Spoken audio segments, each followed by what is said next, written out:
लेकिन सोनम वांगचुक को मरने मत देना भाइयों, नहीं तो फिर तुम्हारे बच्चों के भविष्य के लिए कोई जंतर मंतर पे प्रोटेस्ट करने के लिए, अनशन करने के लिए नहीं खड़ा होगा, याद रखना।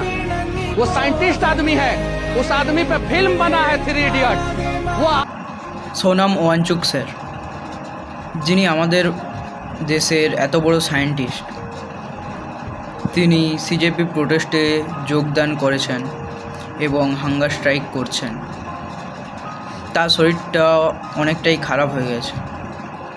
এই হাঙ্গার স্ট্রাইকটা আমাদের দেশের যে নিট পেপার লিক হয়েছিল তার জন্য আমাদের দেশের শিক্ষামন্ত্রীর ধর্মেন্দ্র প্রধানের রিজাইন লেটারের জন্য, যেটা আগে থেকে সিজেপিরা প্রোটেস্ট করছিল, এখন তাতে সোনাম ওয়াংচুক স্যার যোগদানও দিয়েছেন এবং হাঙ্গার স্ট্রাইকও করছেন।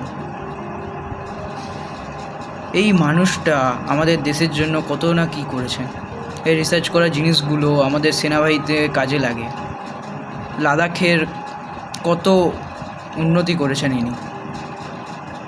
তারপরেও আমাদের দেশের মন্ত্রীগুলো চুপচাপ আছে। যখন ইনি মারা যাবেন তখন এর ভ্যালুটা আমরা বুঝতে পারব। আজ তো সবাই চুপ আছে, সেদিনই বোঝা যাবে যেদিন ইনি মারা যাবেন এনার ভ্যালুটা কতটা। তারপরে এই ভিডিওটা দেখো। हमारे समय में लीक हो रहा है, हमारे बचपन में लीक हो रहा था।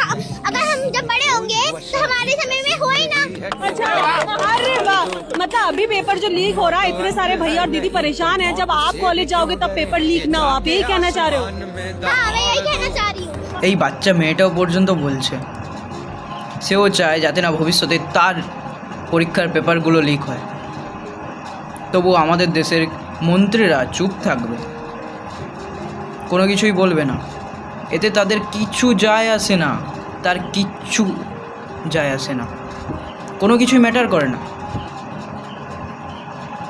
শুধু তারা ক্যামেরার সামনে এটাই বলবে আমাদের কষ্ট হয়, দুঃখ হয়, আর কিছু বলবে না। এর থেকে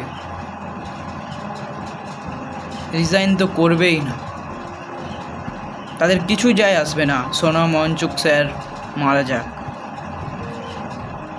আর পরে নিট পেপার লিক হোক, তাদের কিছু যায় আসে না।